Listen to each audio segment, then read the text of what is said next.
Welcome, everybody, to another edition of Fins Up Podcast. I'm your host, Chad Martin. Along with me, as always, is JC Martin.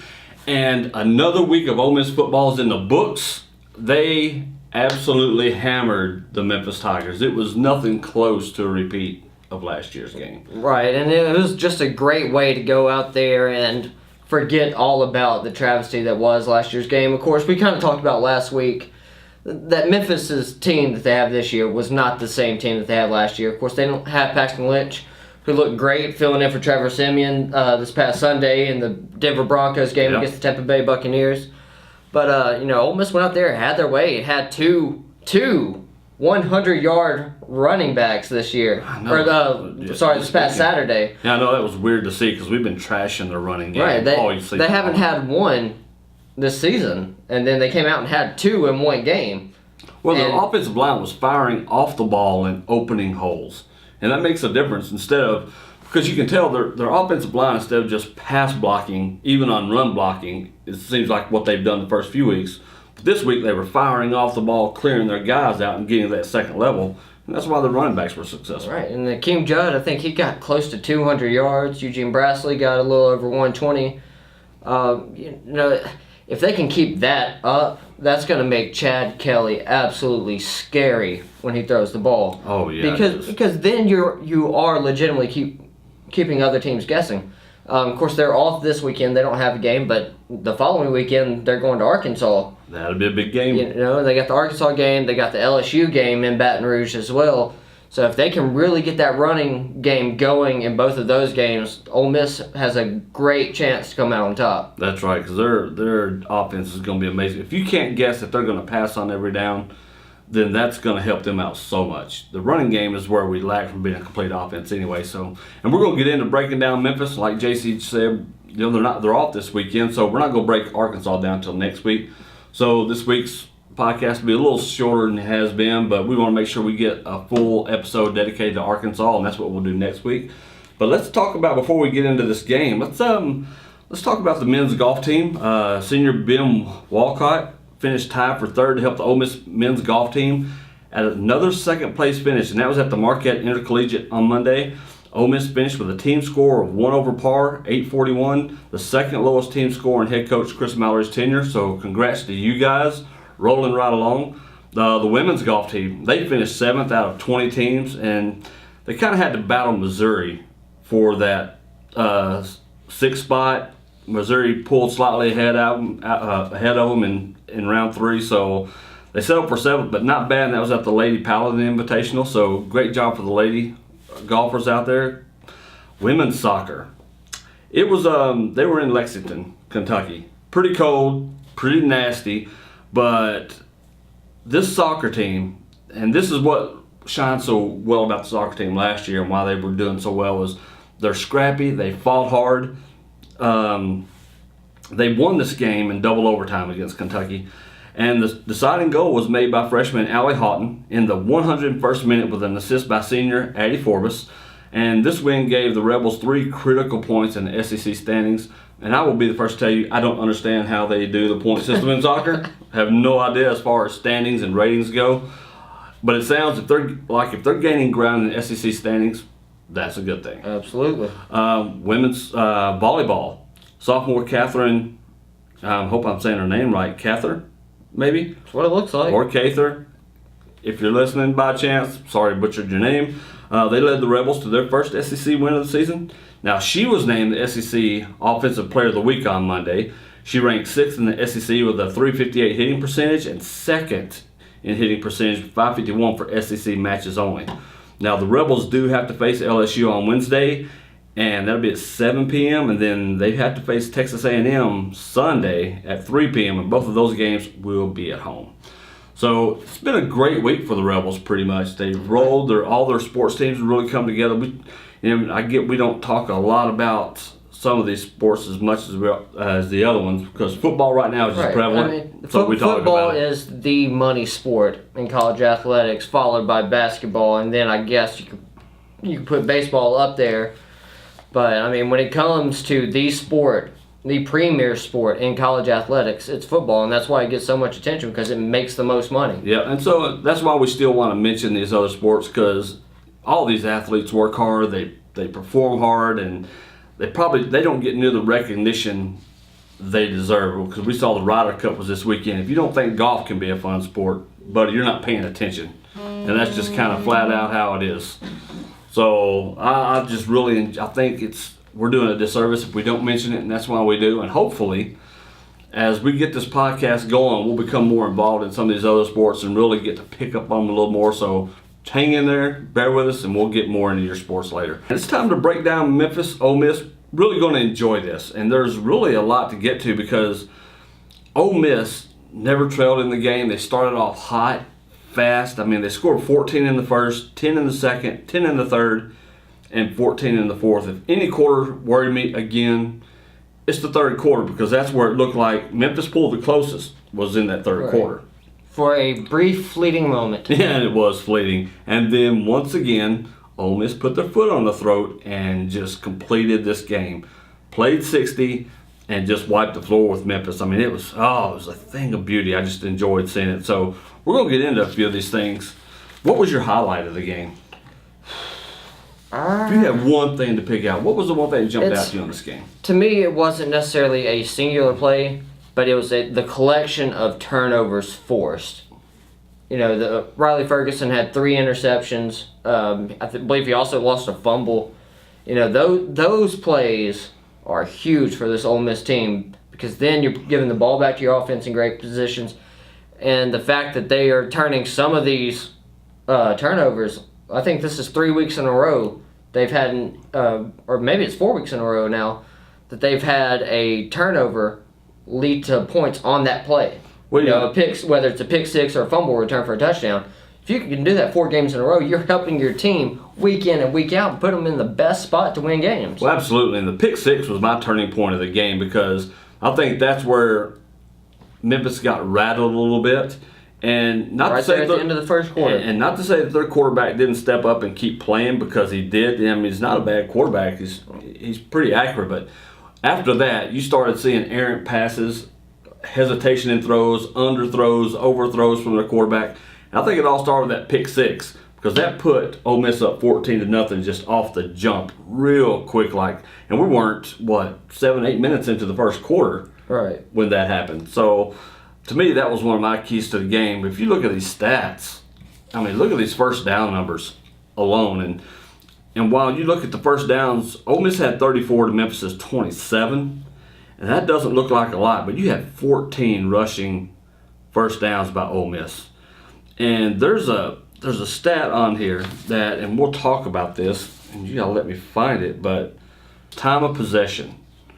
And I thought I had this written down, but I have so many numbers I pulled up. Time of possession, Ole Miss, 32 minutes and 13 seconds to Memphis' 27-47. How often does that happen? We have been beating that to death about how they're just not keeping the ball. But I believe this was the first game this season that Ole Miss has actually won the time of possession battle. Yeah, I mean, because even in that just drumming of Georgia, Ole Miss still didn't win the time of possession battle. Yeah, and in this one they really, really teed off, and it made such a huge difference.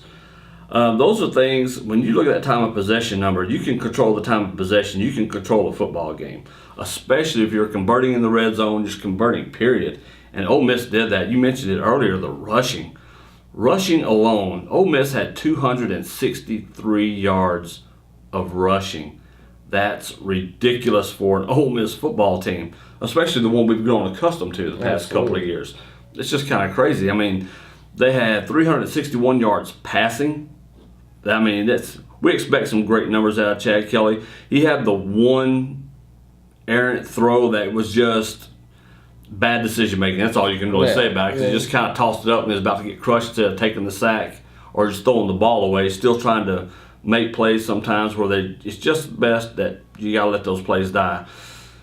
He'll learn that. I still think he's doing better. He had pretty good control over everything, though. I don't have anything bad to say other than that about any performance that he might have had that night, because he played pretty damn good. Right, and you have to love that when they got down into the red zone, or the green zone, the money zone, as a lot of people like to call it, you know, that's where they stepped up. I mean, they scored 6 times in 7 opportunities in the red zone. 4 touchdowns, 2 field goals. You know, And when you're converting at a high rate, you're obviously putting points on the board in those situations, and those are crucial. Now, I'm glad that ratio was so high because the one that was really disappointing were third down conversions.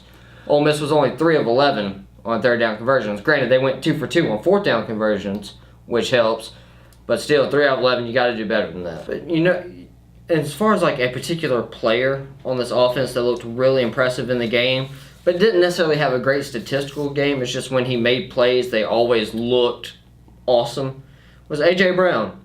Oh, yeah. He had one of the most vicious stiff arms I've ever seen on a poor Memphis defensive back who went up to tackle him. He just grabbed him by his face mask and threw him on the ground. Yeah, he just kind of planted him, but that kid's going to be something good. I mean, he's got the size, the hands, the ball tracking ability. I mean, I think he's going to be awesome. Oh, he's going to be Ole Miss phenomenal. Fans are going to really enjoy this guy for the next few years. It's going to be the trio of A.J. Brown, DK Metcalf, and Van Jefferson for the next 3 or 4 years, and it's going to be awesome. Exactly. And, I mean, Evan Ingram, another solid day, just a freaking little beast right there. 4 catches, 82 yards, and a touchdown. Yep. I mean, what more can you reasonably ask from a tight end? Exactly. I can't wait to see him playing next Sunday unless it's a team that goes against my team, and then I don't really care to see him play. Unless, our team drafts him, and then that's fine. Yeah, then that'd be okay. Let's see. Anything else of note that really sticks out right here? I mean, Gary Wonderlick, of course, he really didn't have to struggle too much on his kicks because they were all short yardage kicks when you look at a 32-yard field goal with short yardage. But, I mean, really, he was money, as always. But, I mean, Zedrick Woods, he we talked about the interceptions. He, of course, is the one who had the pick six early in the game in the first quarter. But he ended up with 2 interceptions in the game. And then, of course, Jalen Jones ended up with the other one.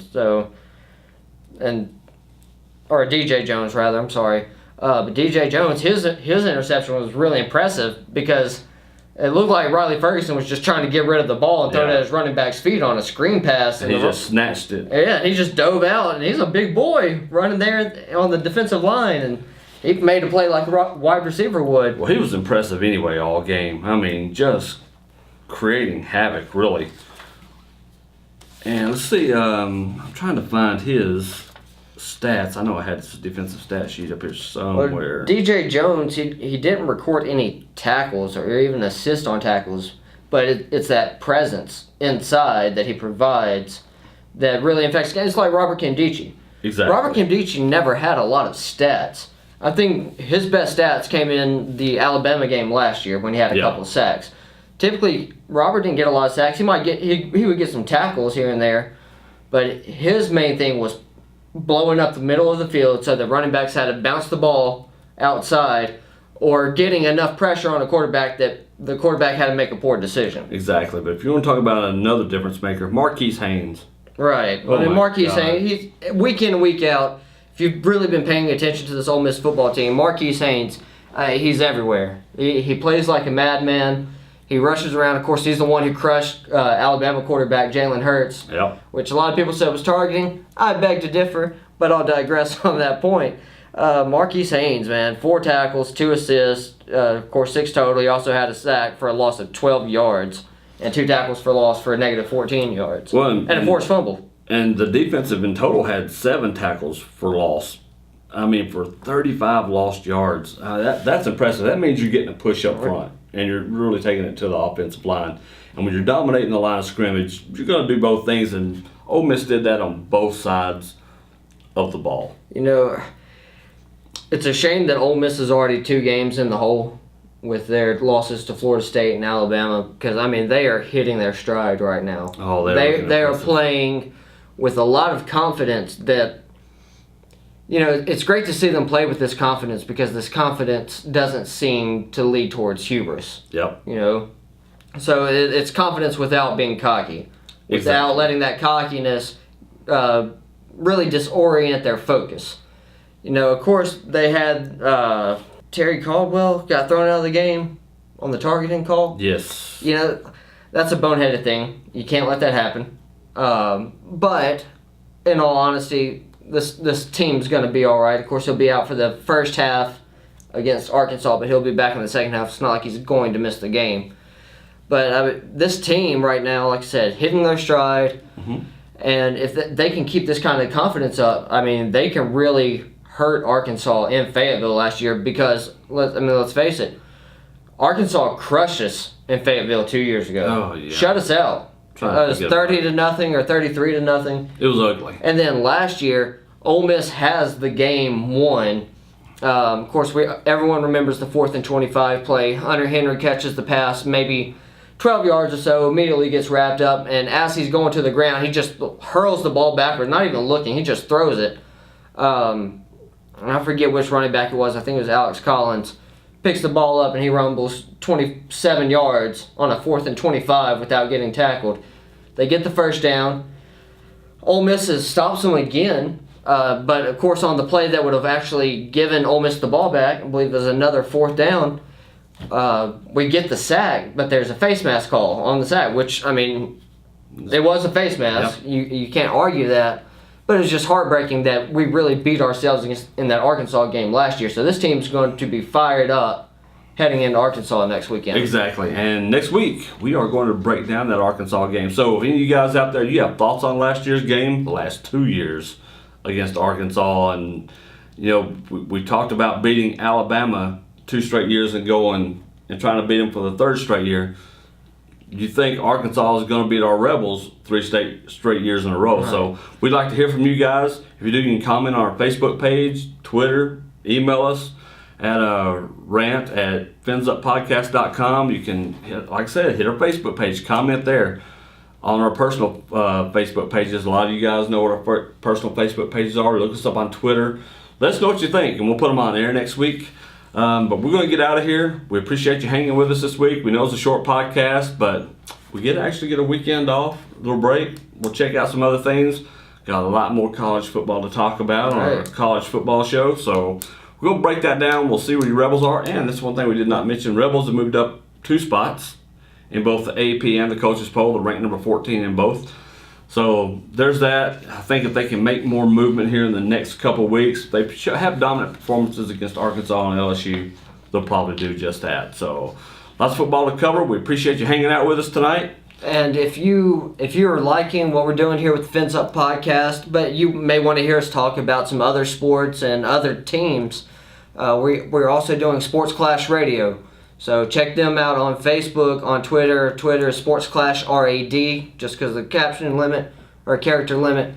We have a Patreon page, so we have a lot of rewards there for some of these packages. Check the link down here. Check the link and go hit us up. You know, we're covering college football. That's right. We're covering NFL. We're covering MLB, NBA, PGA. All the acronyms you can think of, we're going to cover it. So please go check us out. Leave us a review. Hit us up and let us know what you think. And if you feel like it, if it's your kind of cup of tea, go ahead and contribute a little something to the show. And for all you wrestling fans out there, we will be doing that as well. So there's a little something for everybody with the Sports Clash Radio, and now we brought our Fins Up podcast under that banner, and we'll be including more things under that banner. It's going to be a lot of fun. Once you get engaged, get involved. Thanks for you guys who are already supporting us and spreading the word and getting involved in what we're doing. We appreciate it. We love you guys. We're out of here. We're out of time. Hotty toddy. Fins up.